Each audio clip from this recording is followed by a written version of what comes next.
ला म भगवती चलो लाइभ गएँ है म। ओके। नमस्कार। गैर आवासीय नेपाली सङ्घ भाषा साहित्य संस्कृति कला तथा प्रवर्धन समितिको साप्ताहिक अनलाइन कार्यक्रम प्रवासी प्रवाहको 30औं श्रृङ्खलामा आज उपस्थित हुनुभएका हाम्रा आदरणीय अतिथिज्यूहरू र इन्टरनेटको माध्यमबाट विश्वबाट हामीलाई हेरेर बस्नुहुने सम्पूर्ण साहित्य प्रेमी कला प्रेमी महानुभावहरूमा हार्दिक स्वागत गर्न चाहन्छु। सधैँ जस्तै आज पनि हामी प्रवासी प्रवाहको 30औं श्रृङ्खला लिएर यहाँहरू समक्ष उपस्थित भइसकेका छौँ। गैर आवासीय नेपाली सङ्घ भाषा साहित्य संस्कृति तथा सम्पदा प्रवर्धन समितिको यो साप्ताहिक कार्यक्रममा यहाँहरूले आजसम्म हामीलाई हेरेर यहाँहरूले दिनुभएको सल्लाह सुझाव प्रतिक्रियाको लागि हामी आभार व्यक्त गर्दछौँ। आज 30औं श्रृङ्खला मूर्तिकला विशेष रहेको छ। मूर्तिकला पनि साहित्यको मूर्तिकला अझ विशेष गरी भनौँ ललित कला साहित्यको एउटा हाँगो हो र यो कलाको क्षेत्रलाई हामीले पनि समेट्नुपर्छ भन्ने उद्देश्यले आज हामीले आजको कार्यक्रमलाई मूर्तिकला विशेष कार्यक्रम बनाएका छौँ र हामीसँग प्राज्ञ तथा मूर्तिकार ललित कलाकर्मीहरूको उपस्थिति छ। म सर्वप्रथम उहाँहरूको छोटो परिचय गर्न जाँदैछु। हामीसँग नेपालबाट हुनुहुन्छ प्राज्ञ तथा मूर्तिकार ओम खत्रीज्यू। उहाँलाई कार्यक्रममा हार्दिक स्वागत गर्न चाहन्छु।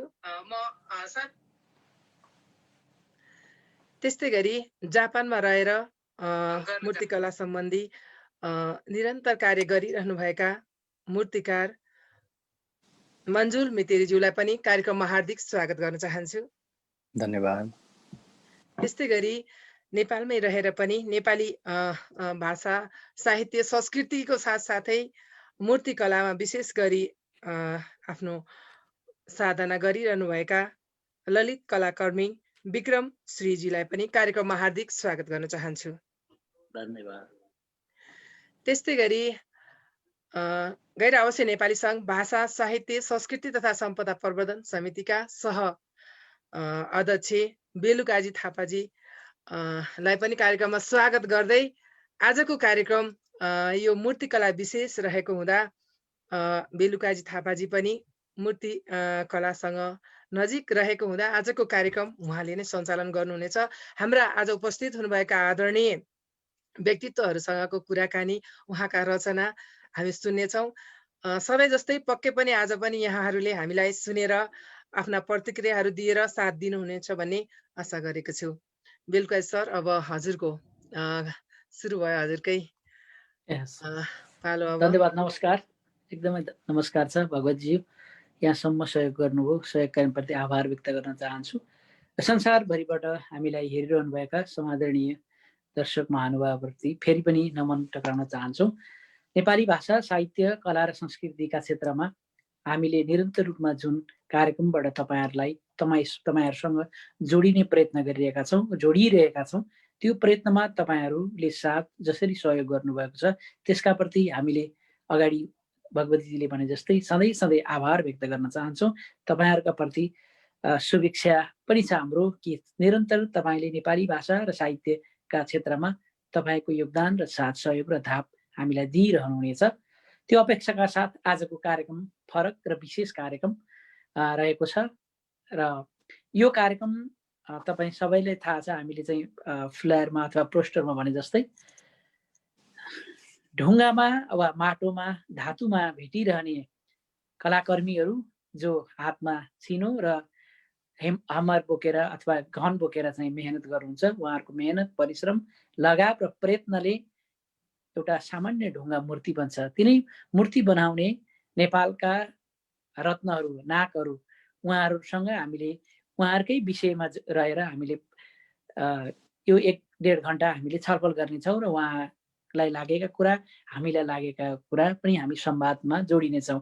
यो क्रममा हामीले आदरणीय ललित कलाकर्मीहरूका रचनाहरू पनि सुन्नेछौँ र पहिलो चरणमा म आफ्नो परिचयका निम्ति म अनुरोध गर्न चाहन्छु। सबैभन्दा पहिला म प्रज्ञ श्री ओम खत्रीज्यूलाई म अनुरोध गर्न चाहन्छु। उहाँ तपाईहरुले थाहा छ होला कि नेपालमा धेरैवटा मूर्तिकला सम्बन्धी संस्थाहरूको संस्थापक पनि हुनुहुन्छ। अन्तर्राष्ट्रिय रूपमा विभिन्न संस्था 3वटा संस्थासँग कनेक्टेड पनि हुनुहुन्छ, काम गरिरहनु भएको छ।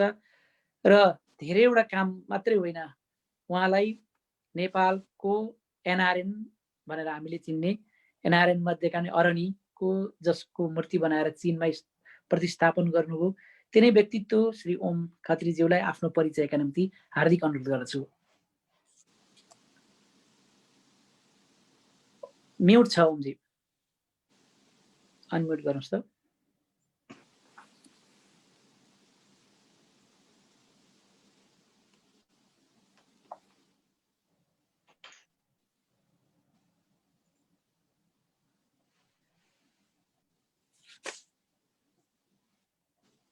हजुर, नमस्कार सबैलाई, अनि बेलुकाजीजी अनि भगवतीजीले दुवैजनालाई।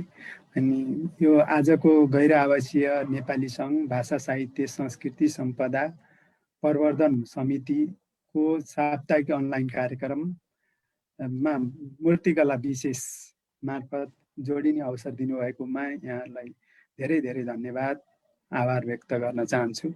साथै संसारभर रहेर इन्टरनेटको माध्यमबाट हामीसँग जोडिनुभएका कला, भाषा, साहित्य प्रेमी सम्पूर्णमा पुनः हार्दिक नमस्कार व्यक्त गर्न चाहन्छु।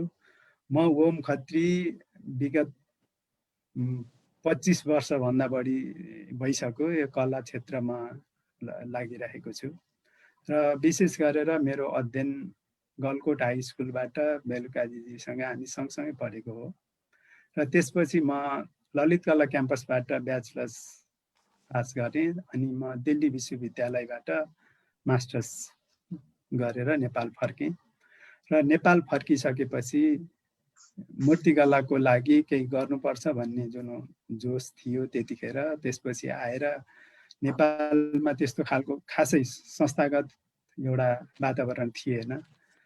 इन्डिभिजुअल रूपमा कसैले केही गरिराखे पनि त्यस्तो हामीहरूले संस्थागत रूपमा अथवा सङ्गठित रूपमा केही गर्ने अवस्था नभएकोले हामीहरू एउटा सङ्गठन हुनुपर्छ भन्ने हिसाबले आरम्भ समसामयिक मूर्तिकारहरूको संस्था अथवा एउटा सङ्गठन बनायौँ र त्यसै मार्फत हामीले कला गतिविधिमा संलग्न रहँदै आएका थियौँ। र केही समयपछि हामीले आरम्भका विभिन्न कार्यक्रमहरू देशका विभिन्न स्थानहरूमा गर्दै आएका थियौँ र त्यसपछि पछाडि नेपाल ललित कला प्रज्ञा प्रतिष्ठानको गठन भयो। त्यसपछि पनि त्यहाँ गएर आफूले केही गर्ने अवसर पाइयो र अहिले आएर म ललित कला क्याम्पसमा पनि आबद्ध रहेको छु र विभिन्न राष्ट्रिय अन्तर्राष्ट्रिय सङ्घ संस्थाहरू AIESM र ईसा जस्ता अन्तर्राष्ट्रिय मूर्तिकारको संस्थामा त्यहाँ पनि जिम्मेवार पदमा रहेर काम गरिरहेको छु र अहिले आफ्नो स्टुडियोको साथसाथै क्याम्पसमा अध्यापन, आफैले पनि अध्ययनमा अहिले अब PhD को अध्ययन मेरो अगाडि बढिरहेको छ, त्यसैमा लागिरहेको छु र यी मेरो गतिविधि अहिले कलामा नै केन्द्रित रहेको अवस्था हो। धन्यवाद। धन्यवाद ओम सर।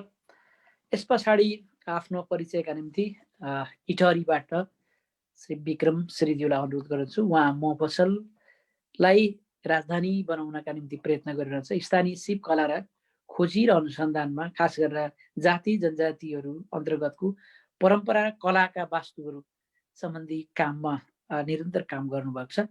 परिचयका निम्ति हार्दिक अनुरोध गर्दछु। म सबैलाई नमस्कार। यो प्रवासी प्रवाह कार्यक्रमको माध्यमबाट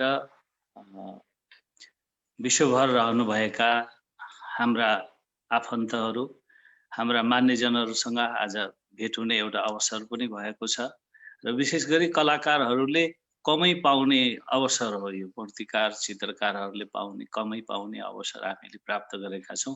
हामी एकदमै आभारी छौँ, हामी कृतज्ञ छौँ। म विक्रम श्री, म इटहरी सुनसरीलाई कर्मथलो बनाएर अहिले राजधानी बाहिर रहेर काम गरिरहेको छु। हाम्रो क्षेत्रलाई मोफसल भनिन्छ। हामी मोफसल भन्न चाहँदैनौँ, किनकि हामी यो क्षेत्र मोफसल भएको मानिएको क्षेत्रलाई मोफसल हुन दिनुहुन्न भन्ने हिसाबले नै म चाहिँ पूर्व क्षेत्रमै रहिरहेको छु। नेपाल म कलकत्ताबाट फर्किएपछि मैले चाहिँ आफ्नो कर्मक्षेत्र यही क्षेत्रलाई बनाएको छु। मेरो समयमा थोरै कलाकर्मीहरू मूर्तिकारहरू अग्रजहरू हुनुहुन्थ्यो, अलिकति पाको उमेरका उहाँहरू हुनुहुन्थ्यो। उहाँहरू सँगसँगै चाहिँ उहाँहरूबाट चाहिँ परम्परागत रूपमा सिप हस्तान्तरणको अवस्था नभएको कारणले र हामी चाहिँ एकदमै इन्डिया डिपेन्डेन्ट हुनु परेको कारणले गर्दाखेरि यहाँ चाहिँ एकदमै आवश्यकता थियो। त्यो आवश्यकता महसुस गरेर पनि मैले विशेष गरी मूर्ति सिर्जना गर्ने भन्दा पनि मैले चाहिँ मूर्तिकारहरूको निम्ति वातावरण सिर्जना गर्ने, कार्यशालाहरू आयोजना गर्ने, अनि त्यसपछि लोक संस्कृति र लोक कलाहरूलाई चाहिँ अलिकति अगाडि ल्याउनका लागि पहल गर्ने, प्रयत्न गर्ने, विभिन्न सङ्घ संस्थाहरूको माध्यमबाट व्यक्तिगत प्रयासबाट यो गर्ने गरेर मैले चाहिँ आफूलाई यो क्षेत्रमा सक्रिय राखिराखेको छु। अहिले चाहिँ धेरै सजिलो अवस्था आइरहेको छ। नयाँ पिँढीमा एकदमै राम्रो जागरण आएको छ र यही क्षेत्रमा म क्रियाशील छु र सँगसँगै मैले वास्तुको क्षेत्रमा पनि काम गरिरहेको छु। म स्मारकहरू, मन्दिरहरू, गेटहरू, यो हाम्रो चाहिँ विभिन्न शैली का निर्माण का चाहिँ शैलीहरू, वास्तु शैलीहरू माथि पनि म काम गरिरहेको छु र यसलाई चाहिँ मैले अलिकति व्यावसायिक रूप पनि दिएको छु। मूर्तिकलालाई भने मैले व्यावसायिक रूप दिन सकेको छैन। यसलाई एउटा अभियानको रूपमा लिएर अगाडि बढेको छु। धन्यवाद। धन्यवाद। यस पछाडि अरनिको पछाडि नेपालभन्दा बाहिर गएर मूर्ति कलामा काम गरिरहनुभएका र अहिले यो शताब्दीकै सबभन्दा विशाल मूर्ति जो जापानमा बनिरहेको छ, जापानको पहाडलाई फोडेर 18 मिटर अथवा 65 फिटको ठुलो बुद्धको मूर्ति बनाइरहनुभएका एउटा टिमले, नेपाली टिमले त्यो काम गरिरहेको छ। त्यही टिम मध्येका एकजना मूर्तिकार, ललित कलाकर्मी श्री मन्जुल मितेरीज्यूलाई आफ्नो परिचयका निम्ति सविनय अनुरोध गर्दछु। नमस्ते। यस कार्यक्रममा मलाई पनि हाम्रा दिग्गज मूर्तिकार, ललित कलाकर्मीज्यूहरूको साथमा मलाई पनि यो कार्यक्रममा एउटा अवसर दिनुभएकोमा सबभन्दा पहिले त बेलुकाजी थापाज्यू र भगवती बस्नेतज्यूलाई म धन्यवाद दिन चाहन्छु। म मन्जुल मितेरी मोरङको मिक्लाजुङ गाउँपालिका स्थायी बसोबास र अहिले उर्लाबारीलाई कर्मक्षेत्र बनाएर म काम गरिरहेको छु। मूर्तिकलामा विगत मेरो 11 वर्षको उमेरदेखि म यो मूर्तिकलामा लागेको हो र अहिले लगभग 25-26 वर्ष भइसक्यो। मैले नेपाली मूर्तिकलालाई विश्वमा चिनाउनको लागि मेरो आफ्नो व्यक्तिगत तर्फबाट के कति गर्न सक्छु, मेरो बरकतले भ्याएसम्म प्रयत्न गरिरहेको छु। नेपालमा रहँदाखेरि व्यावसायिक मूर्तिकला मार्फत जीविकोपार्जन गर्न सकिन्छ। जुन बेला भारतबाट नेपाली मूर्तिहरू आयात गरिन्थ्यो नेपालका लागि, त्यतिखेर नै नेपालमै बसेर पनि मौसममै पनि मूर्तिकला मार्फत जीविकोपार्जन गर्न सकिन्छ भनेर सङ्घर्षरत रहँदै मैले त्यतिखेरदेखि नै मेरो राष्ट्रलाई, नेपाललाई 1000 मूर्ति राष्ट्रलाई उपहार दिनको लागि निर्माण गरिरहेको थिएँ। अहिले 180 वटा मूर्तिहरू निर्माण भइसकेको छ र त्यसबीचमा अहिले यो एउटा ऐतिहासिक अवसर पाएका छौँ हामी नेपाली मूर्तिकारहरूले जापानमा आएर यो शताब्दीकै विश्वकै सबभन्दा ठुलो गौतम बुद्धको ढुङ्गाको मूर्ति निर्माण गरिरहेका छौँ र जसको नेतृत्व गर्ने अवसर पाएको छु र त्यो अवसरलाई मैले भरपुर मेरो देशको लागि, मेरो ललित कला, नेपाली ललित कलाको महिमालाई केही उचाइ दिनको लागि प्रयत्न गरिरहेको छु, कोसिस गरिरहेको छु र अब पनि जीवन पर्यन्त यही मूर्तिकलामै लागिरहने मेरो अठोट पनि छ। धन्यवाद। धन्यवाद मन्जुरजी। यस पछाडि म केही प्रश्नहरू तपाईँहरूको बिचमा राख्नेछु र कतिपय प्रश्न पछाडि फेरि रचनामा म जोडिनेछु।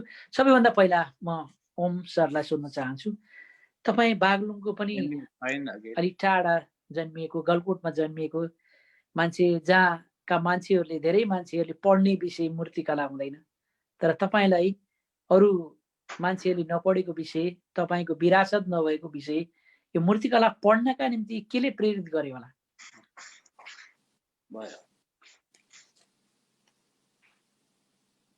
म्युट हुनुहुन्छ ओम सर।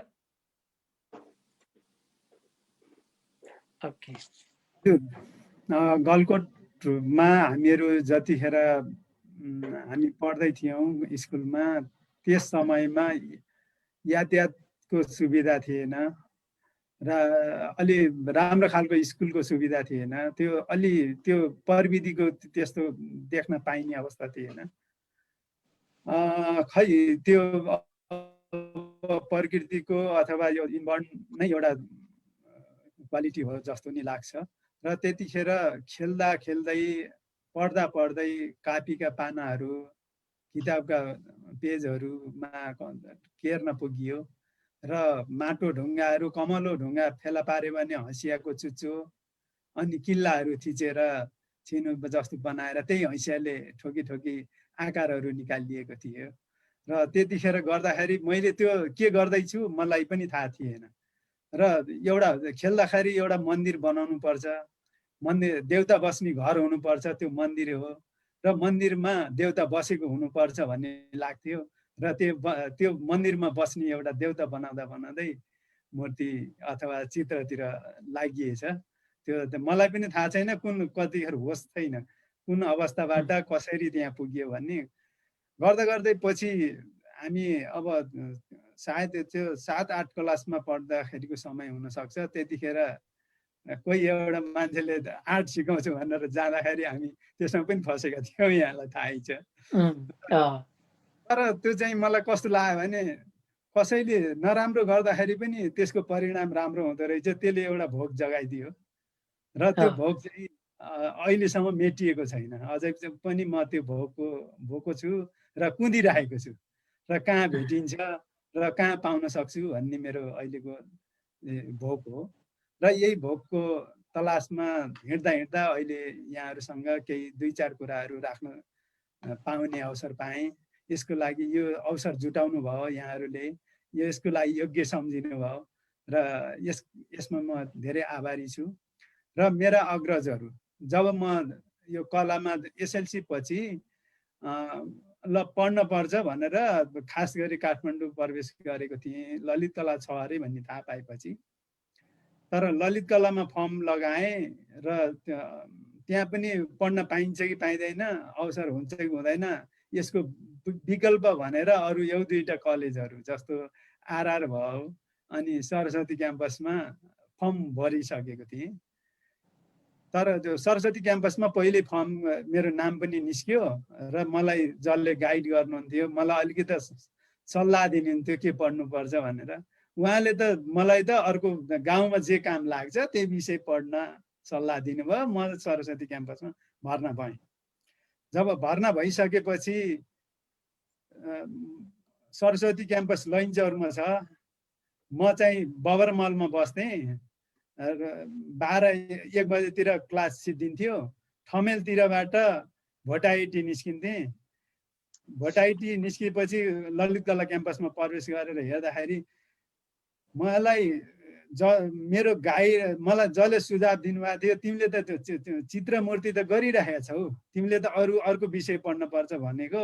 जब मैले ती मूर्ति देखेँ, ललित कला क्याम्पसभित्र प्रवेश गरेर अरूले गरेको देखेँ, मैले केही जान्दो रहन्छु, जान्न पर्ने चिज धेरै रहेछ भन्ने बल्ल मैले होस खुल्यो।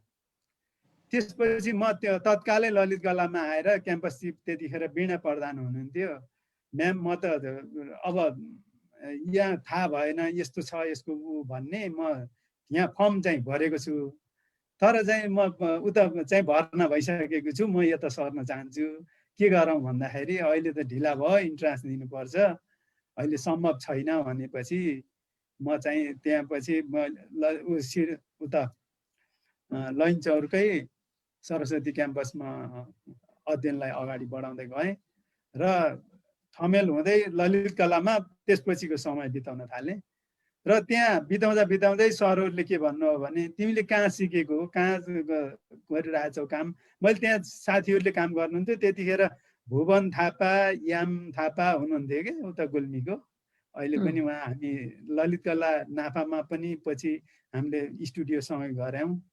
उहाँहरू हुनुहुन्थ्यो, उहाँहरूसँगै आएर म उहाँहरूसित क्लासमा बस्थेँ। काम गरेको देखिसकेपछि सरहरूले प्रश्न गरेपछि मैले कहीँ सिकेको पनि छैन र म यो कलेजको स्टुडेन्ट पनि होइन, तर म अर्को कलेजमा पुगेछु भनेपछि उहाँले क्याम्पससिपलाई हामी भनिदिन्छौँ, तपाईँ यहीँ भर्ना हुनुपर्छ भन्नुभयो। त्यहाँबाट क्याम्पससँग गएको उहाँले, मैले पहिल्यै पनि भनिसकेँ उहाँको अहिले हुँदैन, अर्को वर्ष आए हुन्छ भनेर भनेपछि म फेरि उतै आफ्नै पहिलेकै उसमा कन्टिन्यू गरेँ र त्यस पश्चात फेरि तागलुङतिर सरियो। तर मेरो मनबाट त्यो हटेको थिएन। म फेरि त्यो उता एक्जाम दिने बित्तिकै ललित कलामा भर्ना भएर मेला अहिले यो यहाँसम्म आइयो।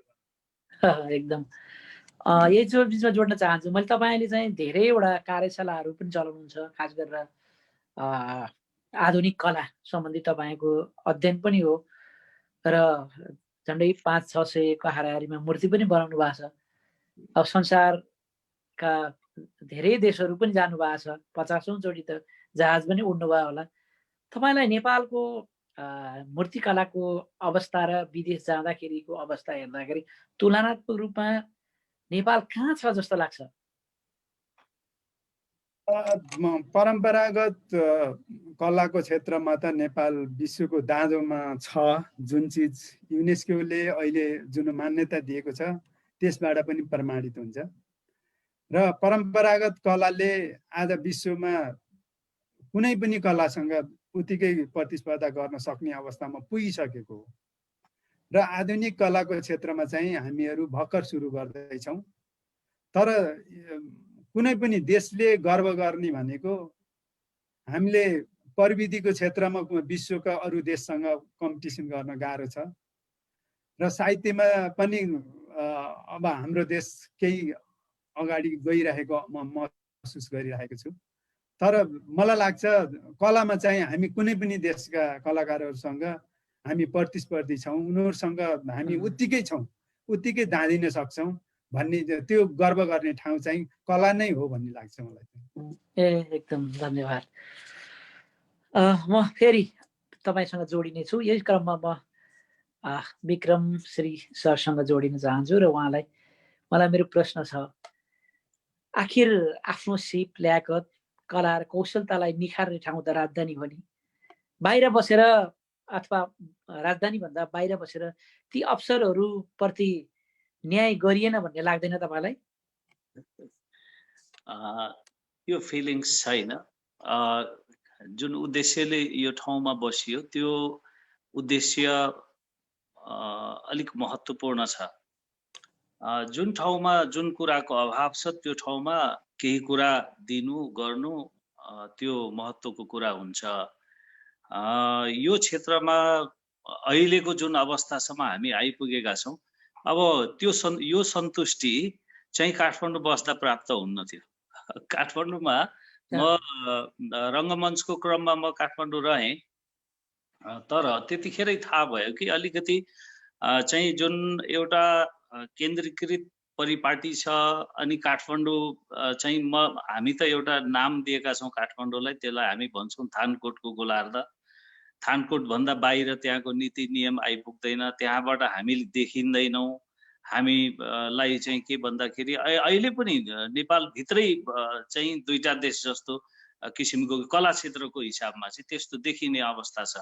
त्यो स्थिति त्यो समयमा पनि थियो। त्यो बेला अलिकति ऊर्जाशील युवा यस्तो कुराले चाहिँ हामीलाई अलिकति छुन्थ्यो पनि र यो क्षेत्रको विकासको लागि केही गर्नै पर्छ र यो राजधानी पस्नुभन्दा राजधानी बाहिर जुन अवस्था छ यसलाई सुधार गर्नुपर्छ, यही क्षेत्रमा योगदान गर्नुपर्छ भन्ने एउटा भावना पनि आयो। र मलाई के पनि लाग्छ भन्दाखेरि त्यो रहर किन आएन भन्दाखेरि मेरो पारिवारिक एउटा पृष्ठभूमि पनि, मेरो उहाँ पनि मूर्ति बनाउन जान्नुहुन्छ, उहाँ कला क्षेत्रमा लोकगीतको क्षेत्रमा हुनुहुन्छ। मेरो उहाँले नै यो क्षेत्रमा धेरै कुराहरू सिकाउनु भयो। र अब मेरो भाइहरू पनि दुवैजना भाइहरू मूर्तिकार छन्। हामी परिवार नै त्यो खालको वातावरण भएको हुनाले हामी त्यो पनि अझ काठमाडौँ भन्दा पनि म त कलकत्ता बस्दाखेरि मलाई धेरै बेनिफिट हुन्थ्यो नि, धेरै फाइदा हुन्थ्यो नि। मैले कलकत्तालाई पनि मैले चाहिँ रोजिनँ, किन भन्दाखेरि यहाँ आवश्यकता छ। अहिलेसम्म पनि व्यावसायिक रूपले त म इस्टाब्लिस भएको छैन मूर्तिको विषयबाट। म इन्जिनियरिङ पाटोको काम गरेर आफूलाई एउटा स्थापित गराएको छु इकोनोमिक्समा। तर मूर्तिको क्षेत्रमा योगदान मात्रै नै चलिरहेको छ। तर पनि अहिले हामी आत्मनिर्भर हुन सकेका छौँ। भारतसँग चाहिँ के भन्दाखेरि हामी भारत मूर्ति बनाउन जाने अघि मन्जुलजीले भन्नुभयो नि, भारत नगई अन्त उपाय नै थिएन। त्यो कुराबाट हामीले अहिले भारत जाने कुरालाई न्यून शून्यमा झारिसक्यौँ। अब काठमाडौँले मोफसल भन्न आँट गर्ने अवस्था पनि हामीले टुटाउँदै गयौँ। किनभने अब त हाम्रो मोफसल काठमाडौँ हुन सक्छ कुनै विधामा, कुनै कुरामा। त्यसो भएको हुनाले यो क्षेत्र जहाँ चाहिँ अभाव छ, अहिले पनि अहिले हेर्नुहोस् अहिले कस्तो अवस्था छ भने हाम्रो लोक संस्कृति लोक कलाहरूको अवस्था कस्तो छ। हाम्रा पुर्खाहरू पुस्ताहरू चाहिँ बित्दै जानु भएको छ। उहाँहरू बित्नु अगाडि हामीले चाहिँ पुस्तान्तरण गर्नुपर्ने कुरा अहिले छुटिरहेको अवस्था छ। त्यसले गर्दाखेरि यो मोमेन्ट चाहिँ अझै पनि जरुरी छ। जस्तो कि अहिले हामीले थारू जातिको कोहबर को हामीले पाठ्यक्रम नै तयार गर्यौँ। हामीले सुनसरीमा रहेका हाम्रो मोरङ्गिया सप्तरिया दुईटा थारूहरू हुनुहुन्छ, उहाँहरूको कोहबरको बारेमा हामीले अध्ययन गरेर एउटा पाठ्यक्रम तयार गर्यौँ। यसै गरी किराँत संस्कृतिभित्र छिर्ने हो भने त्यहाँ धेरै लोक कलाहरू लोक संस्कृतिहरूका कुराहरू छन्। यो कुराहरू अघि प्राज्ञज्यूले भन्नुभए जस्तै कि हामी चाहिँ लोक कलामा हामी परम्परागत कलामा हामी विश्वमा कोहीसँग दाँजिँदैनौँ। हाम्रो आफ्नै मौलिक उचाइ छ, मौलिकपन छ, मौलिक उचाइ छ, हाम्रो आफ्नै उचाइ छ। हामीले त्यो स्थापित गरेका छौँ। त्यसो भएको हुनाले यो काठमाडौँलाई वास्ता नगरेर होइन, बेवास्ता गरेर होइन कि यो जहाँ अभाव छ त्यो ठाउँमा केही गर्नुपर्छ भन्ने उद्देश्यले मोफसल भनिने ठाउँमै रहेर सङ्घर्ष गरिरहेको भन्ने। एकदम एकदम धन्यवाद सर। म यो बिचमा मन्जुलजीसँग आउन चाहन्छु। तपाईँ मूर्ति बनाएर मूर्तिको पेसा पनि पहिलेदेखि जोडिनुभयो, मूर्ति पनि बनाउनुहुन्छ। मलाई लाग्छ नेपालको मूर्तिको सबभन्दा ठुलो बजार चीन हो। चीनले त तपाईँको मूर्ति तपाईँले मेहनत गरेर ढुङ्गोमा छिनो चलाएर अथवा दिमाग र मन चलाएर बनाएको मूर्तिलाई त चीनमा लगेर आफ्नो मेसिनको डमी बनाएर चाहिँ 100औं मूर्ति मिनेटभरमै निकाल्छन् त। आखिर हामीले यता चलाएर छिनो चलाएर जीविकोपार्जन गर्ने अथवा त्यो क्षेत्रलाई अगाडि बढाउने त्यसको उन्नयन गर्ने कुरामा त्यस्ता कुराहरूले असर गर्छ जस्तो लाग्दैन? अनम्युट गर्नुहोस् त। Sorry Manjulji, unmute. धन्यवाद बेलु सर प्रश्नको लागि। वास्तवमा अघि विक्रम दाइले भन्नुभयो जस्तो हामीले जुन ठाउँमा अभाव छ त्यहाँ उभिने हो। समाजको सभ्यताको निर्माणमा नेपाली ललित कला, नेपाली मूर्तिकला साँच्चै भन्नु पर्दाखेरि सबै क्षेत्रभन्दा अग्रणी अवस्थामा अगाडिदेखि जतिखेर मानव सभ्यतामा पहिलो मानिसले पहिलो ढुङ्गाको बन्चरो बनायो त्यो नै एउटा ललित कलाको प्रारम्भ थियो, त्यो नै एउटा मूर्तिकलाको प्रारम्भ थियो। मानव सभ्यताको सुरुवातदेखि नै मूर्तिकलाको ललित कलाको सुरुवात भएको र अहिलेसम्म पनि हामी नेपाली ललित कला कर्मीहरूले चाहे काठमाडौँमा चाहे पूर्वमा चाहे पश्चिममा जहाँ जहाँ बसेर हामीले प्रयत्न साधना गरिरहेका छौँ हाम्रो नेपाली ललित कलालाई मूर्तिकलालाई समृद्ध बनाउनकै लागि हो। र यो हाम्रो मर्मलाई बुझेर नेपालका सम्बन्धित निकायहरूले, नेपालको समाजले नेपाललाई सिँगार्ने ललित कला, नेपाली ललित कला कर्मीहरूलाई नै अवसर दिनुपर्छ त्यो निर्माणको लागि। र यदि त्यसो हो भने हामीले हाम्रो कला बेच्नको लागि न त चीनको आश गर्नुपर्छ न त भारतको, होइन। हाम्रो कलालाई हाम्रै समाजले यदि बुझिदियो भने, महत्त्व दियो भने हामी प्रशस्त मात्रामा अझ ऊर्जाशील भएर अझ हामी चाहिँ प्रयत्न गर्दै हाम्रो नेपाली ललित कलालाई विश्वमाझ अग्रपङ्क्तिमा उभ्याउनको लागि हामी सक्षम हुन्छौँ र अझै पनि हामी त्यो दर्जामा छँदै पनि छौँ। मलाई यो विश्वास छ। धन्यवाद, एकदम खुसी लाग्यो चाहिँ तपाईँकोले। र म अहिले ओम सरसँग जान्छु र त्यसपछि लगतै म फेरि विक्रम सरसँग र मन्जुलजीसँग आउँछु र मैले त्यो क्रममा तपाईँहरूको कविता पनि सुन्नेछु। अहिले ओम सरसँग मेरो एउटा प्रश्न छ। तपाईँले धेरैवटा यो मूर्ति सम्बन्धी अथवा आफ्ना विधागत रूपमा कार्यशाला चलाउनुहुन्छ, विभिन्न देश जानुहुन्छ, संसारका कलाका क्षेत्रका उदाहरणीय देशहरू पनि घुम्नु भएको छ। हुन त हाम्रो देशमा पनि मूर्तिकलाको सहर नभएको होइन, पाटन ललित कलाको सहर हो। मिथिला को चाहिँ तपाईँ हामी जनकपुरलाई मान्छौँ। तर तपाईँले अहिले जे गर्दै हुनुहुन्छ, अहिले पछिल्लो समयमा तपाईँले गरेको बागलुङको त्यो पनि एकदम विकट ठाउँ, त्यो गलकुटको पनि माथि 9300 फिटभन्दा माथिको उचाइको फेदमा गएर जुन ठुलो खालको संसारभरिका 15-16 जना मूर्तिकारहरू बोलाएर त्यहाँ मूर्तिको बगैँचा बनाउनु, सिम्पोजियम गर्नुभयो। त्यो के का निम्ति गर्नुभयो भन्ने लाग्छ र त्यहाँको अब त्यो बनाएपछिको हिजोको र अहिले बनाएपछिको अवस्था के छ होला?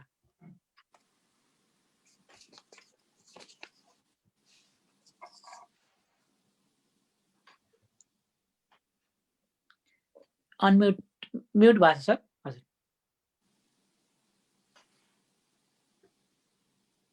गलकोटमा गर्नुको उद्देश्य त खास गरी गलकोट एउटा आफ्नो जन्मभूमि पनि भयो र विभिन्न देशका विभिन्न ठाउँमा यस्ता किसिमका कार्यक्रमहरू आयोजना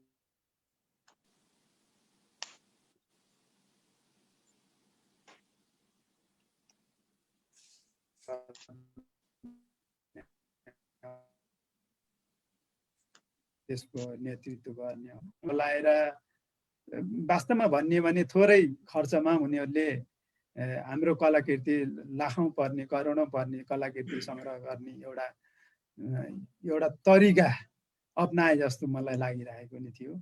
म सायद अब पहिला कलेज दिल्लीमै पढ्दाखेरि त्यस्ता खालका इभेन्टहरूमा सहभागी हुने, त्यसको महत्त्व बारेमा केही बुझ्ने अवसर थियो र त्यतिखेरै मैले लागेको थियो नेपालमा अथवा मेरो गाउँमा गएर मैले त्यो केही गर्नु छ, यो मैले त्यहाँ किन नगर्ने भन्ने सोच थियो। एकैचोटि म सिधै मेरो गाउँमा जाने अवस्था थिएन र यहीँ काठमाडौँमा पनि त्यो बुझाउन, त्यो अवस्था सिर्जना गर्नलाई मलाई कठिन थियो र त्यो सन्दर्भमा म 2005मा जापानमा जुन म 2 महिना जस्तो बसेको थिएँ र त्यहाँ एउटा नागोयामा एउटा काम बन्यो र त्यही इन्स्टल गरेर फर्केँ।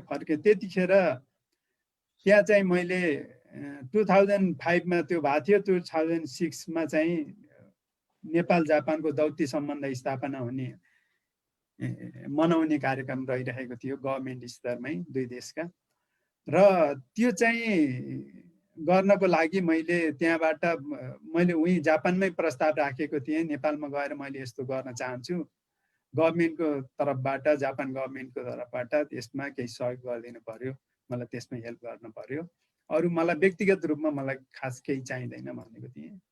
र यहाँ हुन्छ हामी त यो गर्न तयार छौँ, तब त्यहाँको तयारी गर्नु, हामीले के गर्न पर्छौँ गर्छौँ भनिसकेकोले यहाँ नेपालमा आएर मैले मूर्तिकारहरूसँग एउटा भेला बोलाएँ। नाफामा मेरो स्टुडियो थियो र स्टुडियोमा बोलाएर भेला गरिसकेपछि सबैको सल्लाह के भयो भने माटोमा गर्ने अथवा त्यसरी अरू मेटलमा गर्ने त्यस्तो भयो, किनभने उहाँहरूले ढुङ्गामा अथवा त्यस्तो उसमा गर्ने आँट कसैसँगै थिएन।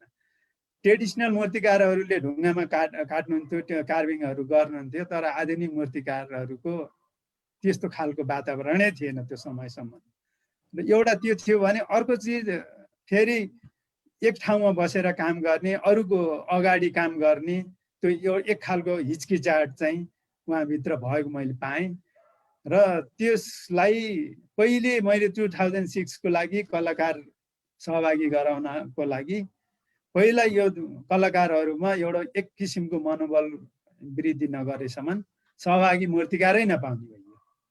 त्यो भएपछि ल सबै हामी साथीहरू जम्मा भएर नाफाकै यहीँ तल अलिकति ढुङ्गा ल्याएर काटौँ र त्यसपछि हामीहरूले अब आफैले एक आपसमा हेल्प पनि हुन्छ, उठाउन पल्टाउन अलि बढी ओजन हुने भएको हुनाले र ठाउँ पनि यहीँ भइहाल्यो भनेर त्यो भनिसकेपछि सबैको सल्लाह हुन्छ भन्ने भयो। यता दक्षिणकाली जाने हात्ती बनेर 2 ट्रक ढुङ्गा अर्डर गऱ्यौँ, ती 3,000 पैसा उठायौँ र ती ढुङ्गा 2 ट्रक ढुङ्गा ल्याएर नाफा फालिसकेपछि ढुङ्गा पनि ल्यायौँ, हामीसँगै काम पनि गर्ने भयौँ। अब यो भइसकेपछि यसैलाई एउटा वर्कसपको रूप दिउँ न त भन्दाखेरि हामीहरूले त्यतिखेर ललित कला campus, Srijana college of art, त्यतिखेर नाफा संस्था थियो, नाफामा र एकाडेमीमा पनि यो प्रस्ताव गर्दाखेरि उहाँहरूले अहिलेसम्म भएकै छैन, यो हुँदै नहुने दुस्साहस गर्यो, किन यस्तो गरेको हुँदैन, यसमा नभएको गर्ने भनेर भनिसकेपछि न हामी आफै भए पनि गरौँ, अब त्यसलाई के गर्ने त यो फेरि भनेर हामीले एकै ठाउँमा त्यो यसो पाल हालेर सिक्नुको झाडी फाँडेर त्यहाँ नाफाकै उसमा पाल हालेर काम गर्न थाल्यौँ र त्यसो गरिसकेपछि पत्रकारहरू आएर सोध्न थाले यो कसले आयोजना गरेको, के गर्दै हो भन्न थालेपछि कतिचोटि हामीले मात्रै भन्ने, कसलाई को हामी भनेको है, त्यो भनेपछि समस्या भयो। त्यो भइसकेपछि एउटा नेपाल आरम्भ सुरुवात गऱ्यौँ, यो आरम्भ हो यस्तो खालको कामको, यसलाई चाहिँ त्यो के भन्ने त, त्यो भएर आरम्भै नरह भनेर हाम्रो त्यो समूह जसले काम गरेका थियौँ त्यसको नामै आरम्भ भनेर राख्यौँ। यो आरम्भले आयोजना गरेको भने आरम्भ भनेको एउटा समूह हो भन्यौँ। त्यसपछि चाहिँ त्यही दर्ता गऱ्यौँ र दर्ता गरेर त्यसैले त्यो सम्पन्न भयो। अहिले पनि नाम लिनपर्छ, गेन्द्रमान अमात्यज्यूले त्यतिखेर हामीले कार्यक्रम सुरु गरेपछि 25,000 म दिन्छु भनेर आफै आएर बोल्नुभयो। हामीले काम गर्दा गर्दै अरूले पनि आएर प्रश्न रूपमा सबैले गर्दा गर्दै हामीलाई सहयोग भयो, क्याटलग निस्क्यो, त्यसलाई वर्कसप गऱ्यौँ। पहिला प्रज्ञा प्रतिष्ठानको उपकुलपति ले उद्घाटन गर्नुभएको थियो र समापन गर्न चाहिँ संस्कृति मन्त्री नै आउनुभयो। हाम्रो त्यही उसले गर्दा त्यसले हामीलाई हौसला बढ्यो र त्यसपछि लगत्तै हामीले सिर्जना कलेज अफ फाइन आर्ट र आरम्भ समूह नै मिलेर सिर्जना कलेज अफ फाइन आर्टमा 10-12 जनाको एउटा वुडमा वर्कसप गर्ने भनेर लाग्यौँ। तर त्यो गर्न लागेपछि हाम्रो नेपालकै सिनियर कलाकारहरू जस्तो शशि विक्रम शाह, पूर्व कुलपति ललित कला प्रज्ञा प्रतिष्ठानको कुलपति किरण महानन्दर, उत्तम नेपाली जस्ता दिग्गज कलाकारहरूले पनि हामी पनि त्यसमा सहभागी हुन पाउनुपर्छ, हामी पनि सहभागी हुन्छौँ भनेपछि म चाहिँ काठ र मुग्रा बनाउने, छिना बनाउनेतिर लागेको छु। उहाँहरूलाई सहभागी गराएर हामी लगभग 33 जना कलाकारले त्यतिखेर काम गऱ्यौँ र 2006 को लागि एक किसिमको वातावरण बन्यो र 2006 मा नेपाल जापान दौती सम्बन्ध स्थापना भएको अवसरमा 21 दिनको 21 सदस्यीय मूल आयोजक समिति गठन गर्यौँ र 21 दिनसम्म त्यो कार्यशाला सञ्चालन रह्यो।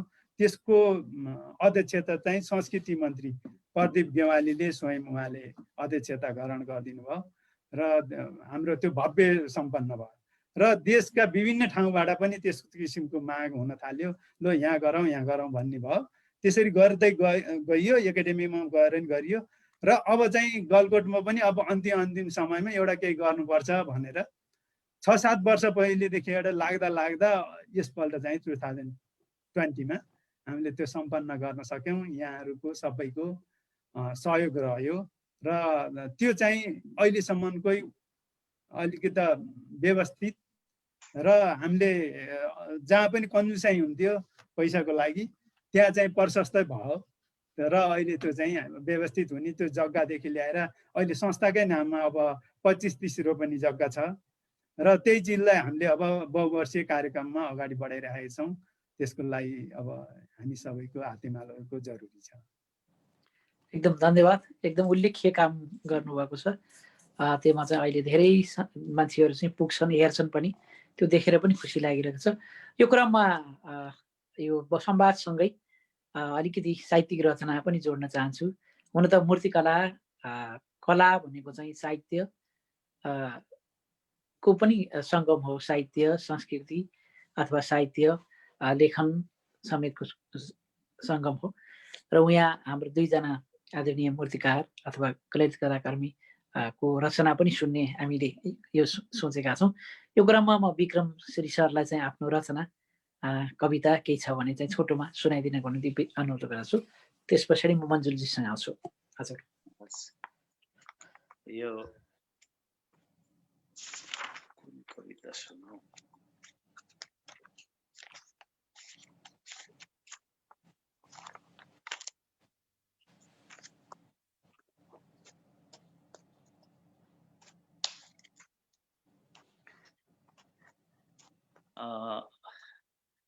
यो भाषा हृदयको भाषा, कला सृजनाहरू सबै काव्यका विभिन्न माध्यम हुन्। कविता, चित्र, मूर्ति, नृत्य, गायन, वक्तृत्व जतिसुकै विधा भए पनि यो चाहिँ अलग अलग भाषा, तर यसको मूल तत्त्व चाहिँ एउटै हो जस्तो लाग्छ।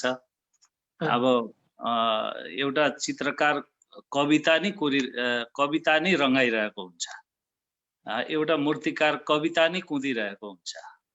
अब हामीलाई अलिकति सजिलो चाहिँ नहोला। म चाहिँ सङ्गतले गर्दाखेरि कविता गोष्ठीहरूमा जाने, साहित्यिक क्षेत्रका साथीहरू धेरै सङ्गत भएको कारणले होला सधैँ सुन्ने मात्रै कहिलेकाहीँ चाहिँ कोर्ने पनि गरेको। त्यति राम्रो यो सैद्धान्तिक हिसाबमा कस्तो छ कविता, तर पनि केही भावना अभिव्यक्त गर्न खोजेको छु मैले यसमा। म मेरो कविता वाचन गर्छु। मेरो म। आँखाहरू हेर्छन् देख्दैनन् रे, देख्नेले हेर्नै पर्दैन रे। आँखाहरू हेर्छन् देख्दैनन् रे, देख्नेले हेर्नै पर्दैन रे। त्यही आँखाको खोजीमा छ मेरो म, यहाँ द्रष्टा हराएको छ। मूर्ति मधुर बोल्छ रे, चित्रमा सङ्गीत हुन्छ रे। कविता त झन् गर्जन छ रे, दुवै कान थाहा छैन भन्छन्, कुन कानले सुनेछ। त्यही कानको खोजीमा छ मेरो म, यहाँ साक्षी हराएको छ। आँखा जो देख्दैनन्, आँखा जो देख्दैनन्, आँखा जसबाट देख्छन् रे। कान जो सुन्दैनन्, कान जसबाट सुन्छन् रे। आँखा भएर अन्धो, कान भएर बहिरो, श्वास फेर्दैमा जिउँदो होइन रे। त्यही प्राणको खोजीमा छ मेरो म, यहाँ प्राण हराएको छ। नबोले पनि बोलिन्छ रे, नबोले पनि बोलिन्छ रे, नसुने पनि बुझिन्छ रे, नहेरे पनि देखिन्छ रे। अचम्म छ बा, देख्ने सुन्ने र बोल्ने त मान्छे नै हो भन्छन्, मान्छे नै जिउँदो हुन्छन् रे। त्यही जीवनको खोजीमा छ मेरो म, यहाँ जिउँदो हराएको छ। धन्यवाद। मिठो, धन्यवाद। धन्यवाद विक्रम सर। त्यसपछि फेरि आउनेछु म। यो क्रममा म मन्जुल मितेरीसँग आउन चाहन्छु। तपाईँलाई सोध्न चाहन्छु, तपाईँसँग संवाद गर्न चाहन्छु। तपाईँले बनाउँदै गरेको मूर्ति जो जापानको विशाल पहाडमा छ, त्यो कहाँ पुग्यो होला, कसरी बनाउँदै हुनुहुन्छ? त्यो बनाउँदै गर्दा छिनोहरूले चाहँदै गर्दा जब भगवान बुद्धको आँखा बनाउँदै हुनुहुन्छ, त्यो आँखा बनाउँदा संवाद गरिन्छ गरिँदैन? कृपया। वास्तवमै मैले वर्षौंसम्मको यो ढुङ्गासँग मेतेरी गाँस्दाको मेरो अनुभवले पत्ता लगाएँ कि ढुङ्गामा पनि प्राण हुन्छ, संवेदना हुन्छ। हामीले यदि माया गरेर सुमसुमाइयो भने ढुङ्गामा पनि मुस्कान भेटिने रहेछ। मैले मेरो आफ्नो अनुभव हो। र यहाँ आएर गौतम बुद्धको विशाल मूर्ति बनाइरहँदाखेरि, यी आँखाहरू बनाइरहँदा, गौतम बुद्धको यो सुकोमल शरीर बनाइरहँदाखेरि, म यो पहरामा झुन्डिएर काम गरिरहँदाखेरि पक्कै पनि यो मेरो आफ्नो बुद्ध, मेरो देशको बुद्धलाई अब लगभग 80% काम सकिसकेको छ हामी नेपाली मूर्तिकारहरूले 4 वर्षको अन्तरालमा। अबको 1.5 वर्षमा हामी सकिसक्छौँ। र अब जब बनाइसक्यो अनि यो 4 वर्ष यो बुद्धको मूर्ति हामीलाई कस्तो लाग्छ भने अहिले यो मूर्ति हामीले यतिका वर्षमा नेपालमा बनाउन सकेको भए, पाएको भए भन्ने लागिरहन्छ। त्यो मूर्तिले यो मनले त्यो बोलिरहन्छ र एउटा आत्मविश्वास के पनि जागिसकेको छ भने होइन हामी पनि हाम्रो देशमा यत्रा मूर्तिहरू बनाउन सक्षम रहेछौँ, सक्ने रहेछौँ र अहिले बनाइरहँदाखेरि यो मूर्ति बनाइरहँदाखेरि म नेपालका ती पहराहरूलाई मिस गरिरहन्छु। एकदम सर, तपाईँको चाहिँ त्यो देखेपछि मैले हाम्रो क्षेत्रमा पनि ठुला ठुला पहाडहरू छन्।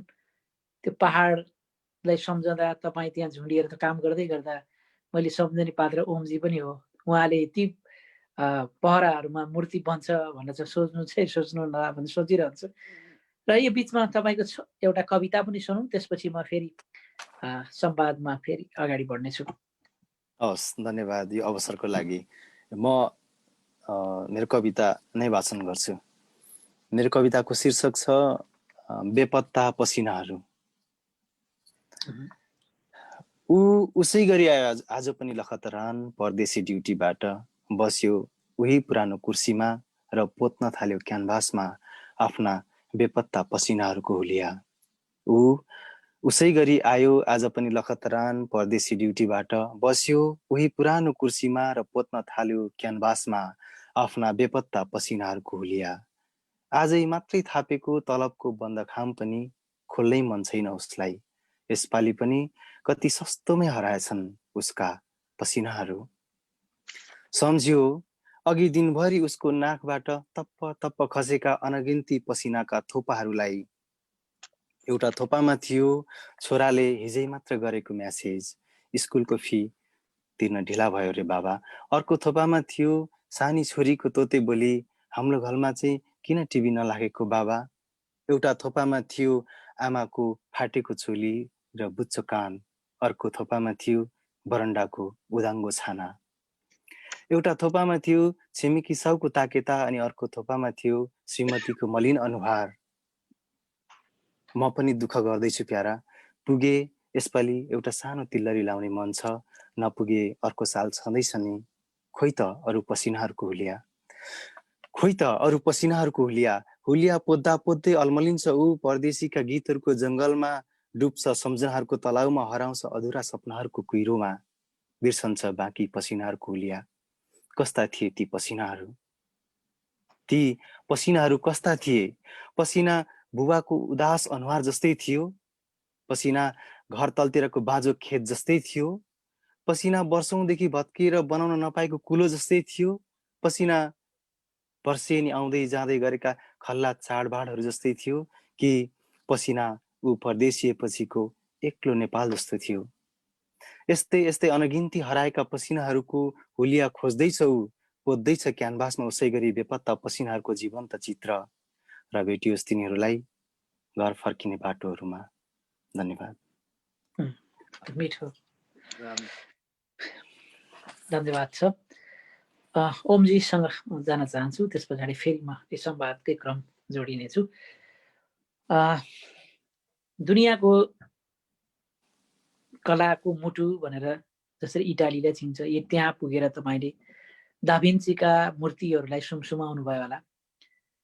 देश फर्कँदा देशमा राज्यले त्यो मूर्तिकार त कला र कला क्षेत्रलाई चाहिँ कसरी धाप मार्छ या व्यवस्था गर्छ, तपाईँलाई कस्तो अनुभूति भइरहेको छ ओम सर?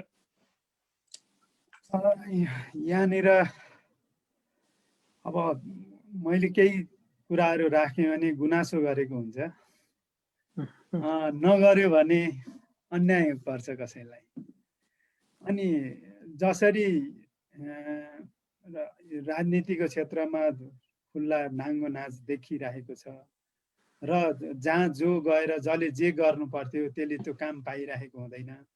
एउटा कामको पछाडि त्यहाँ विभिन्न किसिमका टिकडमबाजीहरू हुन्छन् र त्यही काम गर्नलाई मान्छेहरूलाई बाध्यता। जबकि त्यो माइकल एन्जोले बनाएको डेभिड, सिस्टाइन च्यापेलको त्यो जुन फ्रेस्कोहरू, चाहे भनौँ अजन्ताका फ्रेस्कोहरू, ती चिजहरू त्यो योग्य कलाकारहरू छनौट गरेर तिनीहरूलाई गर्न लगाइएको थियो। तैँले कति सबभन्दा कतिमा गर्छ, अथवा त्यो कसले सस्तोमा गर्छ भनेर बजार धाएर गरिएका कामहरू थिएन। र त्यसैले आज ती विश्वका सम्पदा बनेका छन् र हेर्न लायक बनेका छन्। हिजोका यी जति पनि धरोहर छन् आज हामीले गर्व गर्छौँ, नेपालको सम्पदा हुन् भन्छौँ, ती त्यसै बनेका थिएनन्। कलाकारलाई त्यतिखेर तिनीहरूको घर परिवार सबैको जिम्मा लिन्थ्यो सरकारले र तिनीहरूलाई काम गर्न लगाउँथ्यो। आज एउटा काम अगाडि तेर्साएर सबभन्दा घटाउको उसमा टेन्डर हुन्छ, एउटा टेन्डर गर्ने टेन्डर गर्ने मान्छेले पाउँछ कलाको कामहरू। अनि कलाकार राम्रो काम गर्ने कलाकारले उसले समय दिनुपर्छ, आफ्नो सम्पूर्ण सर्वस्व त्यसमा लगाउनुपर्छ, तब मात्र त्यो चिजहरू हेर्न लायक बन्छ। र त्यसमा त्यो भएको हुनाले हामीले त्यस्तो कामहरू गर्ने अवसर चाहिँ एकदम कम पाउँछौँ, कमले मात्रै चान्स पाउँछ। र राम्रो जसले गर्छ त्यसको हातमा त्यो काम पुग्दैन भने त्यस्तो अवस्थामा हामीले त्यस्तो खालको काम जुन बेला लिच्छिपीकाल थियो अथवा त्यो समयमा जस्ता खालका कलाकृतिहरू बने, मल्लकालमा जति कामहरू बने र अहिले आएर किन बनेनन् भन्ने कारण चाहिँ त्यो पनि हो। त्यतिखेर कलाकारको अरू रोजगारीको अवसर केही थिएन, अन्त खोज्नु जरुरी थिएन। केही गर्थ्यो, कृषि गर्थ्यो होला र बाँकी भनेको 2-4 पैसा गर्ने कसैको हातमा सिप थियो भने यस्तै कामहरू हुन्थे। जसले त्यो गर्न सक्छ तिनीहरूले पुरा समय लाएर पुरा ध्यान त्यसमा दिएर काम हुन्थ्यो। त्यही भएर अहिलेसम्म ती कामहरू विश्वले प्रशंसा गर्ने योग्य भएका छन्। र जसले यी चिजहरू यसको मर्म बुझेको छ उनीहरूले योबाट जसमा आत्मा एउटा सम्मान छ उसले चाहिँ अलि तल ओर्लिन चाहँदैन। तल ओर्लिन चाहेन भने त्यसले त्यो काम पाउँदैन र त्यो ठाउँ पनि पाउँदैन। भने अब राम्रो कामको अपेक्षा कसरी गर्ने? केही गरौँ भने कलाकार आफैले यो काम पनि को योजना आफै बनाउनु पर्छ। जस्तो अहिले हामी यहाँ 3 जना छौँ, सायद हामी 3 जना उस्तै पर्यौँ कि जस्तो नि लाग्छ। किनभने यो आफैले त्यो व्यवस्था आफै मिलाउनु पर्छ, काम पनि आफै गर्नुपर्छ। त्यसपछि त्यसमा अब अरूलाई पनि लगभग अरूलाई पनि हेर्नुपर्छ भनेर सोच्नु पनि पर्छ भन्ने लाग्छ। र अब यो अवस्थामा हामी गुज्रिरहेका छौँ। तर हामीहरूको एउटा पुस्ताले कम्तीमा यति अलिकति त्याग गऱ्यौँ भने आउने पुस्तालाई चाहिँ एउटा बाटो बन्छ भन्ने हामीले महसुस गरेका छौँ र त्यसमा लागेका छौँ र अहिले त्यसैको यात्रामै छौँ भन्ने लाग्छ मलाई चाहिँ। मलाई जाँदा एउटा सोध्नु मन लागेको छ, धेरै मूर्तिहरू शालिगहरूलाई चाहिँ फुल चढायौँ हामीले, मूर्तिहरूलाई सुमसुमायौँ, ढोग गऱ्यौँ, तर मूर्तिहरूमा मूर्तिकारहरूको नाम किन लेखिँदैन नेपालमा?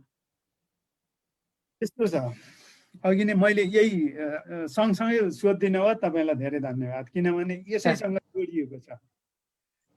जब एउटा मूर्तिकारले मूर्ति बनाउँछ, कसैले अर्डर दिएर कसैले यहाँ यो बनाइदे मात्रै भने हुन्छ, त्यसमा कलाकारको आफ्नोपन चाहिँ धेरै थोरै हुन्छ र ऊ त्यसमा सन्तुष्टि सायद कम हुन्छ। कम भइसकेपछि उसले गर्व गर्न सक्दैन त्यो कामप्रति। गर्व नगरेको ठाउँमा मेरो भन्न उसले रुचाउँदैन।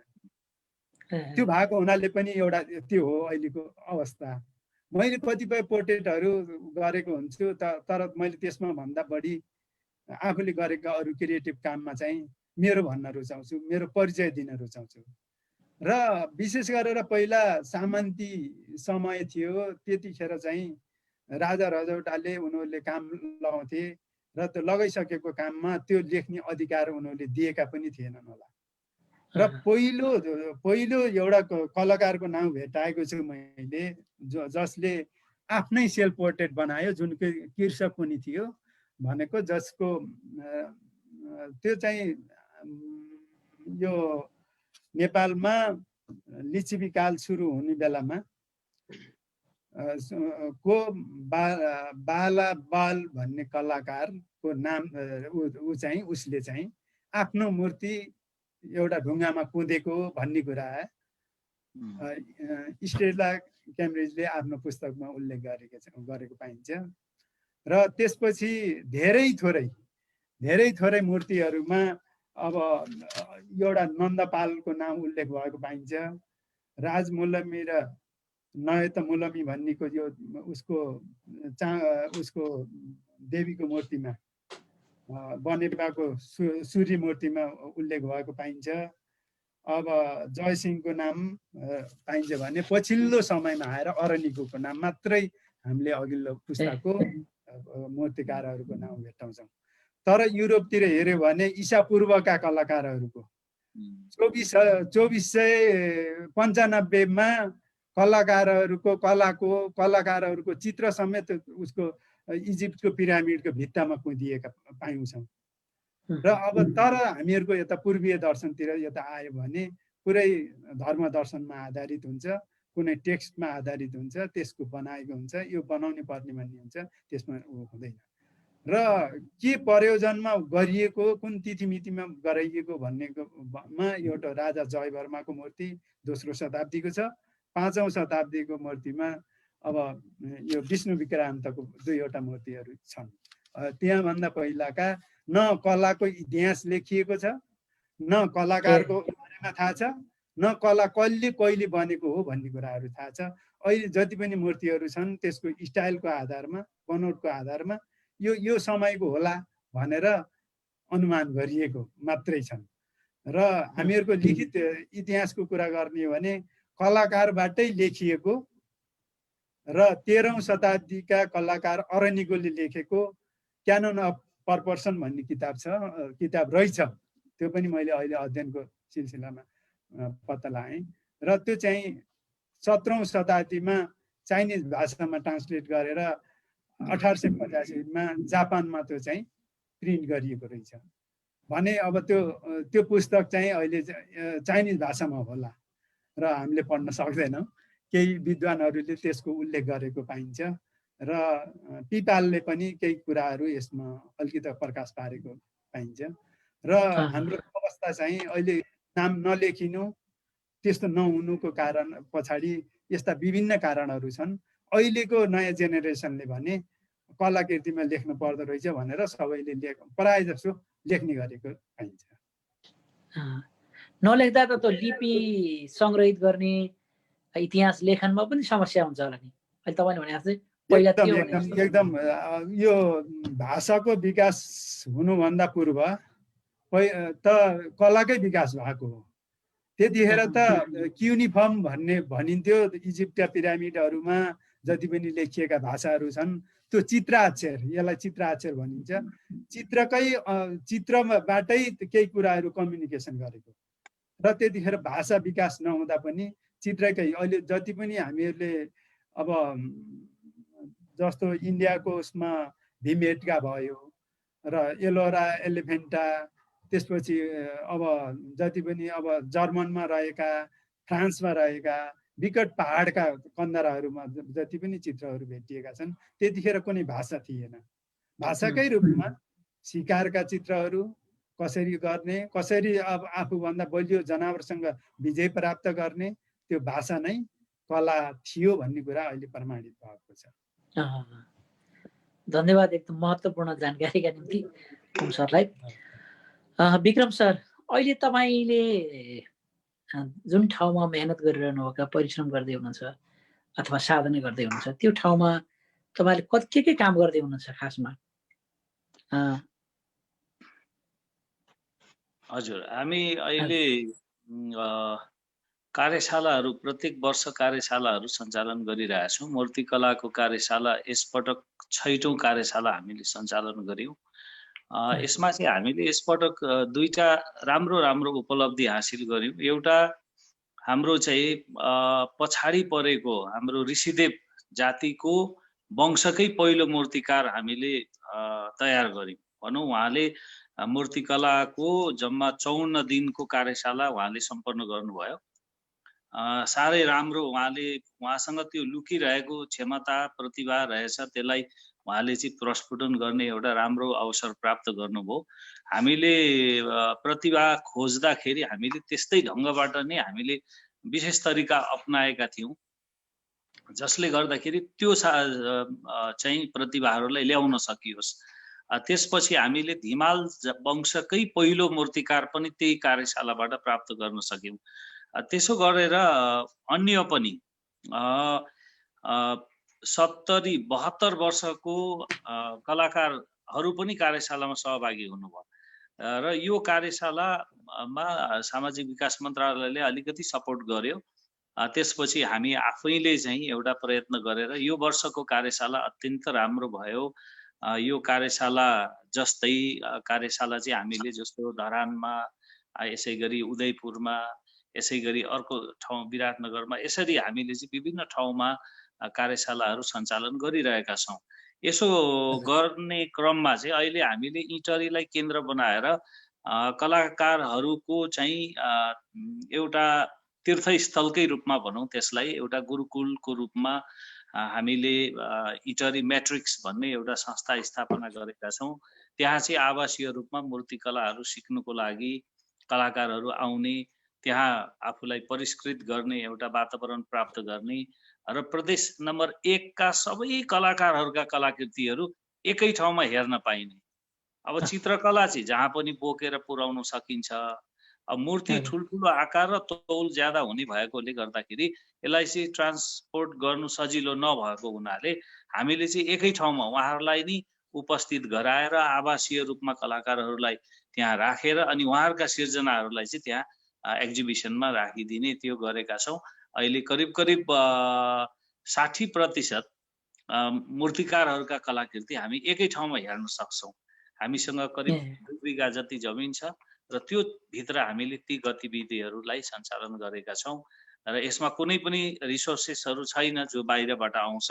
यो नितान्त कलाकारहरूले गरेको काम हो भन्नुपर्छ यसलाई। र यो एउटा अभियान छ भने अर्को चाहिँ हामीले विद्यालयहरूमा यो चाहिँ सानो बालबालिकाहरूलाई बाट नै हामीले चाहिँ एउटा कला चेतना, काव्य चेतनाको प्रवाह गर्नुपर्छ भन्ने हिसाबले हामीले विद्यालय अनि कलेज त्यो क्षेत्रमा पनि हामीले वर्कसपहरू चलाइरहेका छौँ। Plan international, save the children Norway, save the children अहिले नर्वे त छैन, अमेरिका लगायतका केही त्यस्ता आसमान यस्ता केही संस्थाहरूले सपोर्ट गरेर हामीले यो अभियानलाई पनि चलायौँ। लगत्तै योभन्दा अगाडि काव्यवाटिकामा 2 वर्षसम्मको मूर्तिकलाको कार्यशाला नियमित 2 वर्षसम्म हामीले त्यो सञ्चालन गऱ्यौँ। हाम्रो त्यो कार्यशालाबाट आउनु भएको एकजना जीवन पौडेल भाइ त अहिले जापानमा हाम्रो मन्जुलजीसँगै हुनुहुन्छ। यसरी त्यो 100% इस्टाब्लिज हुनुहुन्छ उहाँहरू। 19 जना कलाकारहरू त्यहाँबाट मूर्तिकारहरू निस्किनु भएको, अहिले उहाँहरू 100% इस्टाब्लिज हुनुहुन्छ। मेरो समयमा म नेपाल आउँदाखेरि जम्मा 9 जना मैले त्यतिखेर अब विभिन्न ठाउँमा लुक्नु थाहा नपाइएको अवस्था थियो होला, तर 9 जना मेरो अग्रजहरू मैले त्यतिखेर भेटेको थिएँ। उहाँहरूले शिष्यहरू बनाउन पाउनु भएन। योगेन्द्र सुब्बा सबभन्दा बढी पढेको, दिल्लीमा चाहिँ मखुण्ड विशेषज्ञको रूपमा उहाँले विशेषज्ञता हासिल गरेर नेपाल आउनु भएको कलाकार हुनुहुन्थ्यो। उहाँले मूर्तिहरू त बनाउनु भयो, तर शिष्य अर्थात् पुस्तान्तरण गर्नु भएन उहाँको सिपलाई। अब हामीले चाहिँ त्यो एउटा वातावरण सिर्जना गरेका छौँ। अब पहिलेको गुरुकुलको ढङ्गबाट पनि होइन, आधुनिक तरिका यो जुन शैक्षिक पाठ्यक्रम जुन पढाइन्छ त्यसरी पनि होइन। हामीले एउटा नयाँ चाहिँ तौर तरिकाहरू चाहिँ अन्वेषण गरेर अभ्यासबाट प्राप्त गरेका छौँ। जस्तो कि घन्टी फ्री, जस्तो पिरियड हुँदैन, कतिखेर मुड हुन्छ त्यो स्रष्टाले सिर्जना गर्छ। 12 बजोस् राति, दिउँसो बजोस्, कतिखेर हुन्छ त्यो चाहिँ उहाँहरूलाई आवासीय रूपमा हामी इन्भाइरोमेन्ट दिन्छौँ। मेडिटेसन गर्न सक्नुहुन्छ उहाँहरूले यौगिक अभ्यासहरू गर्न सक्नुहुन्छ। खानेकुरा, आहार व्यवहार आदि इत्यादि। कलाकार भनेको त एउटा उत्कृष्ट चेतना हो जसले चाहिँ के छ भन्दाखेरि मस्तिष्क भन्दा पारिपट्टि जान सक्छ सजिलै। जुन काव्य त मस्तिष्क र हृदयको बीचको अवस्था त हो नि, त्यो भन्दा पनि पर जान सक्यो भने उनीहरूबाट अति सूक्ष्म, अति चाहिँ भावात्मक सूक्ष्म चैतन्य चाहिँ आउन सक्छ भन्ने हामीलाई लाग्ने हो। त्यसले गर्दाखेरि हामीले फेरि सिकाइमा पनि जुन सरलबाट जटिलको सिद्धान्त छ त्यसलाई पनि हामीले अहिले चाहिँ यो 2टा कार्यशालामा प्रयोग गर्यौं। हाम्रो कुलपतिज्यू नै प्रमुख अतिथि भएर आउनुभयो। काठमाडौँबाट भुवनजी, राजुजी, विभिन्न हाम्रो चाहिँ साथीहरू आउनुभयो काठमाडौँबाट, उहाँहरू पनि संलग्न भइदिनु भयो उहाँहरूसँगै।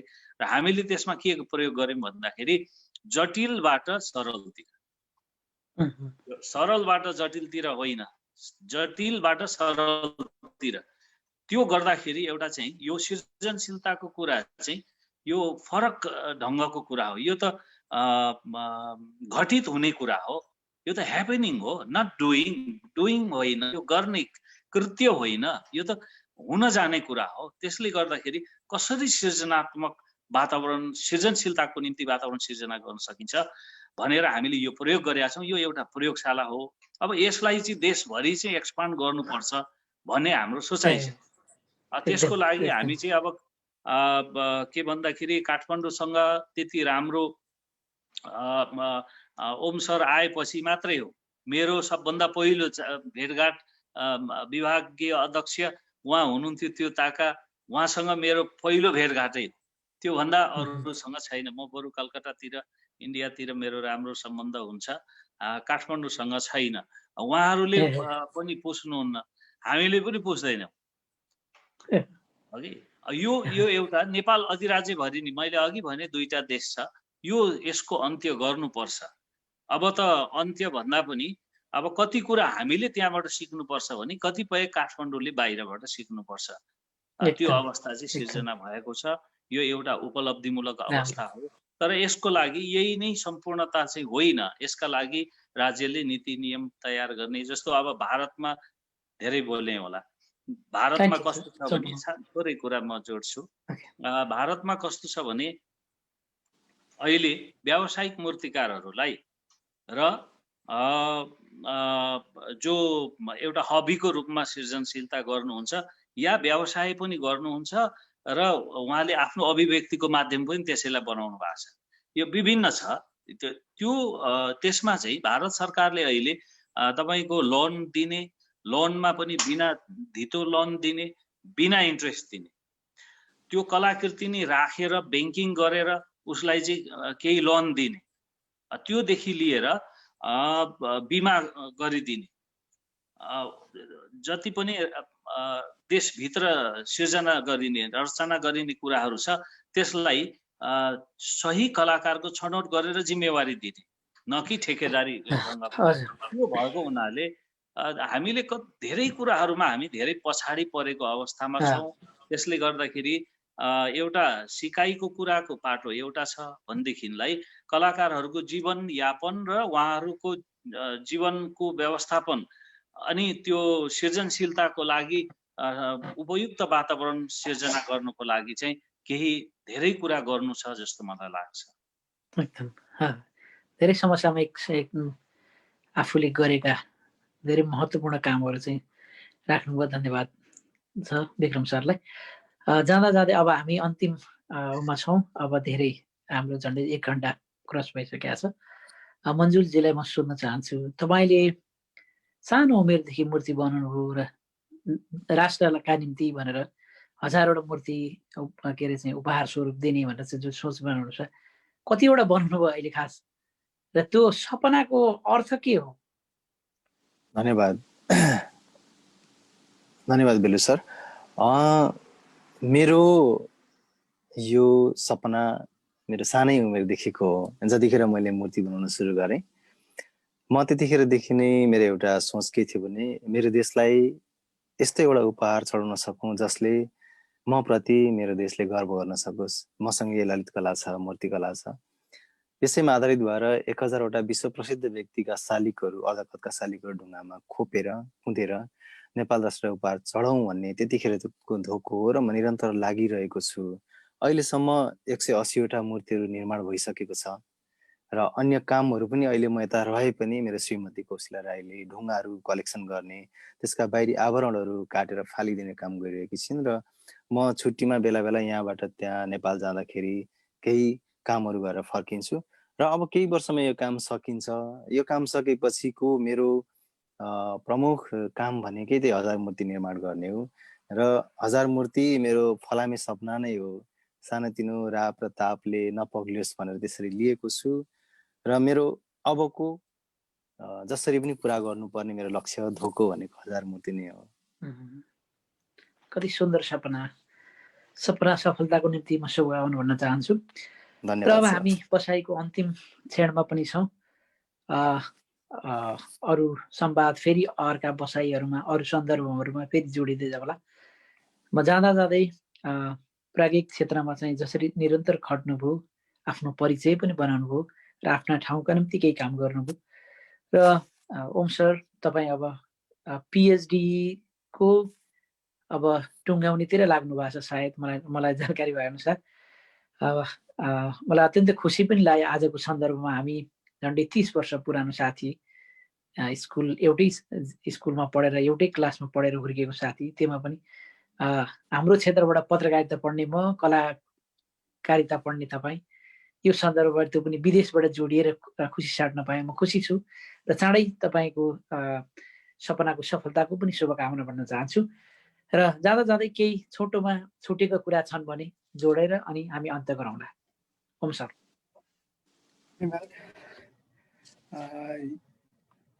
आज एउटा जुन अवसर दिनुभयो र एक ठाउँमा भएर आफ्ना केही भित्र लागेका भावनाहरू सबै सामु राख्ने अवसर पाइयो। र यो हाम्रो भावना यहाँहरू बिच मात्र नभएर विश्वबाट हामीलाई हेरेर बस्नुभएका, हामीलाई सुनेर बस्नुभएका सबैमा पुग्ने एउटा अवसर सिर्जना गरिदिनु भयो। र यसले गर्दाखेरि भोलिको दिनमा कला पारखीहरूलाई पनि माया गर्नेहरूको कमी रहन्छ भन्ने कुरा हामीहरूले महसुस गरेका छौँ। मैले विशेष गरेर मलाई लागिरहेको छ। र यसले गर्दाखेरि अझ हामीलाई एउटा जिम्मेवारी बोध भएको पनि छ र जिम्मेवार हुनलाई यसले केही हामीलाई बाटो देखाएको छ। र आउँदा दिनहरूमा हाम्रो जीवन त यही नै हो, कलामै समर्पण गरिसकिएको छ। र देश विदेश यहाँहरू जहाँ भए पनि मन यहीँ छ, नेपालमै छ र हाम्रो कला संस्कृतिमा छ। त्यसले गर्दा हामीहरूलाई गर्व लागेको छ। यो गर्व सधैँ गर्न पाइयोस्। यहाँहरू सबैलाई पुनः धन्यवाद, नमस्कार। धन्यवाद छ। भगवतजी जोडिनु भएको छ केही? एकदमै धेरै धन्यवाद सम्पूर्ण हाम्रो आदरणीय ललित कर्मीज्यू, मूर्तिकारज्यूहरूले एकदमै राम्रा राम्रा कुरा, कहिले नसुनेका धेरै कुराहरूको जानकारी पनि पाउन पायौँ। पक्कै पनि हाम्रा दर्शकहरूले पनि नयाँ नयाँ कुराहरूको जानकारी पाउनुभयो होला भन्ने आशा गरेका छौँ। यति हामीलाई आफ्नो अमूल्य समय दिनुभयो, आफ्ना विचारहरू, आफ्ना कुराहरू राखिदिनु भयो, आफ्ना कलाहरूको बारेमा चाहिँ बताइदिनु भयो, त्यसको लागि हार्दिक आभार व्यक्त गर्छौँ। बेलुकाजी सर यतिका बेरसम्म एकदमै राम्रा राम्रा कुरा, कसरी उहाँहरूका कुराहरू लिन सकिन्छ भनेर यहाँको कला पनि देखियो। एकदम हार्दिक आभार व्यक्त गर्दै आज उपस्थित हुनुभएका हाम्रा आदरणीय अतिथिज्यूहरू लगायत बेलुकाजी र म पनि बिदा हुन्छौँ। फेरि अर्को हप्ता अर्को कार्यक्रम लिएर यहाँहरू समक्ष उपस्थित हुनेछौँ भन्दै बिदा चाहन्छौँ। नमस्कार सर। एकदम धन्यवाद। तपाईँहरूका मेहनत पसिनाले कुदेका मूर्तिहरूमा जसरी भगवान सम्झिएर मान्छेहरूले पुष्पगुच्छा चढाउनुहुन्छ, आफ्नो पैसा चढाउनुहुन्छ, हामीले पनि तपाईँहरूले मेहनत गरेर परिश्रम गरेर बनाएका ती अजर र अमर मूर्तिहरूलाई सम्झिएर तपाईँहरूप्रति सधैँ सधैँ गर्व गर्न पाऊँ, गर्वका पुष्पहरू चाहिँ चढाइरहन पाऊँ। नेपाल राष्ट्रमा जन्मिएर नेपालको उन्नति र प्रगति र संस्कृतिले सजाएर जानका निम्ति जुन प्रयत्न गर्नुभएको छ, त्यो प्रयत्नका प्रति तपाईँहरूको लगावप्रति सधैँ सधैँ आभार व्यक्त गर्न चाहन्छौँ। तपाईँ राष्ट्रका गहना, तपाईँ राष्ट्रका रत्नप्रति फेरि जाँदा जाँदै आभार र शुभरात्रि भन्दै बिदा हुन चाहन्छु। हस्त, धन्यवाद, नमस्कार।